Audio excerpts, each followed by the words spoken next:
I can't believe I'm saying this, but things continue to get worse out in Dallas as news just broke that Kyrie Irving will be out for the remainder of the season after tearing his ACL during the loss against the Sacramento Kings just a couple of nights ago. And of course, with Kyrie out for the rest of the year, dealing with a very severe injury like this certainly is going to have ripple effects for the Dallas Mavericks and the rest of the league moving forward. So in terms of Kyrie, shout out to you, brother. Hope you return. The league certainly is much better when you are a part of it, having a phenomenal year this season. And we certainly felt as if like we're going to get an even better version, or at least a more involved version of Kyrie moving forward post the Luka Doncic trade, because that was the whole idea of everything that was transpiring. Kyrie was going to be on the ball more, and we were going to get a version of him that was going to extend to a level in which I think we have not seen in quite some time. And a little bit of that we saw in the 10 games leading up to the Sacramento Kings game post the Luka Doncic trade, where Kyrie was averaging 28 points, nearly 6 rebounds, 4 assists, nearly 2 steals, and shooting splits of 45, 35, and 95. But what really stands out in this all is that Kyrie Irving, age of 32, was playing 39 minutes a game in the last 10 minutes. Now, a lot of people, of course, want to know, what is the timetable to return for an ACL injury? It's really hard to say. Several players have dealt with it in several different fashions throughout the course of NBA history. Again, not a doctor. An ACL injury is severe. Like that is a career-altering, and for many people, career-ending injury. And at 32 years old, and will be 33 by the end of this month, I don't want to be too pessimistic, but there's a possibility that the version of Kyrie that we've known throughout the last 10, 12 years is not going to return. That's how severe an ACL injury is. So I want people out there, I know everybody, figure out, let's rally around him and let's figure out when he's going to come back, but I think people need to be reminded the severity of an ACL tear. That is a career-defining, career-altering, and in some cases, effectively career-ending type of injury. So there's a real likelihood that we might not see Kyrie all of next year, but even if we do, I think the most likely best case scenario, but again, being very realistic, is probably going to be just January, February, which is really, really scary for a team that, again, is trying to maximize themselves within a year to two window. What exactly does this mean for the Dallas Mavericks throughout the rest of the year? And boy, like I said, it just keeps getting worse. For starters, there's already reports claiming that Anthony Davis, who has already been sidelined after his Mavericks debut, he's going to be out for the rest of the season. There was some optimism that he might come back towards the tail end, try to make a push into the postseason, but now with Kyrie Irving out and he's still dealing with his injuries, of course, there's just no point of us rushing him back on the floor, especially because not only is he injured, but he was also dealing with another injury before that. And also in a much bigger picture, more than likely, there's no rush to return anyone. For those who are unaware, the Mavericks have been riddled with injuries all season long. Again, a lot of which picked up,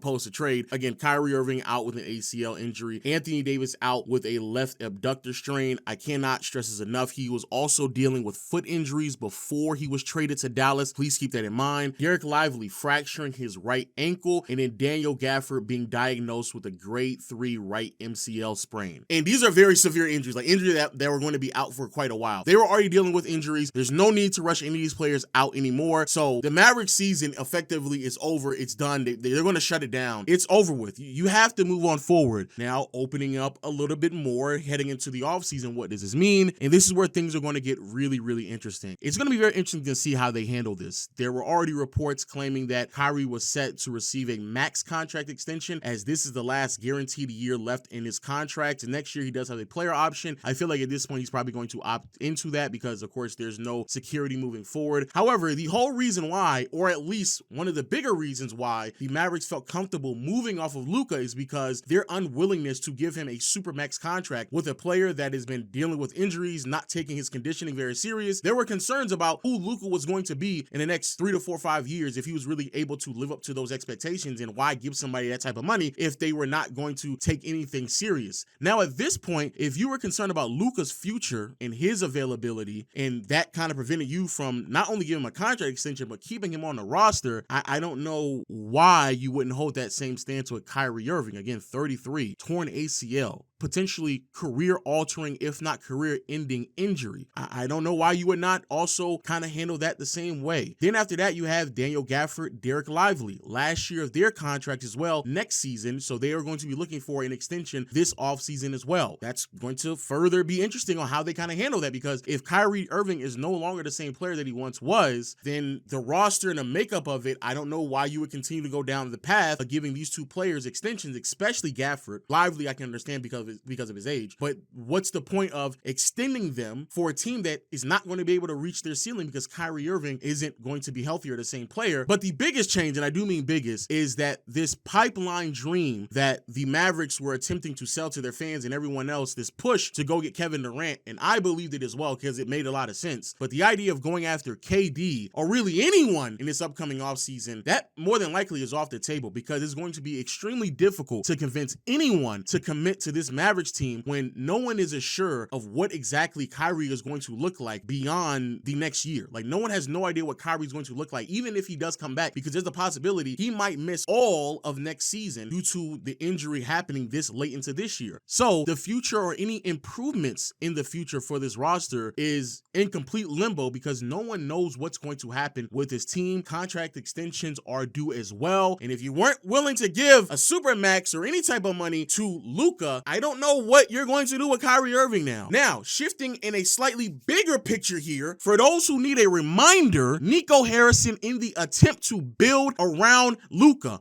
traded away 4 consecutive years of draft capital from 2027 to 2030. Oh, it's about to get spooky here for a second. He traded away the rights to swap picks, if I'm not mistaken, in 2030 to go get Grant Williams, just for him to then turn around and trade Grant Williams for PJ Washington, and in the process of doing so, trade away a 2027 first round pick. Then he also, for whatever reason, I don't know why he did this, traded away the rights to the 2028 first round pick to the Oklahoma City Thunder, so it's a pick swap, and then also traded away a 2029 first round pick to get Kyrie Irving. This is why you do not trade Luka Doncic. This is why. I don't know what was going on in the NBA community, and this is not just at like internet level and fans and podcasters, even at like TNT and them. People were trying to have this brain idea like, oh man, you don't really know what's going on with Luka, and AD's this, and you got Kyrie, and you never really know. Respectfully, there is no rhyme or reason, unless you are getting the best player in the NBA, there is no rhyme or reason to leverage yourself out of a 5 to 7 year window because you believe I'm not certain about the longevity and how available Luka is going to be, to trade him and put yourself in position for 2 stars who've been dealing with injury problems their entire careers, just so you can maximize a 2 to 3 year window, knowing that you've already traded away the draft capital that extends beyond the 2 to 3 year window. It made no sense. It never has, never will be, and it is going to go down as the worst trade of all time, the way that this is now panning out. Nico Harrison, I'm gonna text you, brother, because you're gonna need Secret Service. You're going to need security guards. The way that they're handling you out in Dallas, it's about to get spooky, dog. Real spooky. I thought at first I need to title this the end of the Dallas Mavericks season or the worst season of all time. This is going to extend well beyond the season.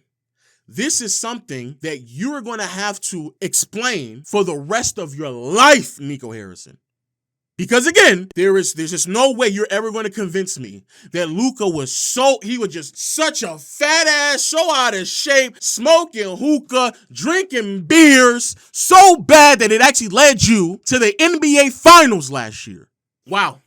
Wowzers! To my Dallas fans out there, I couldn't even dare act as if like I understand your pain, because this is a crazy month. This is just a crazy, go from trading Luka, entertaining KD trades, AD then gets hurt, Gafford then gets hurt, Kyrie not only gets hurt but is dealing with an ACL tear.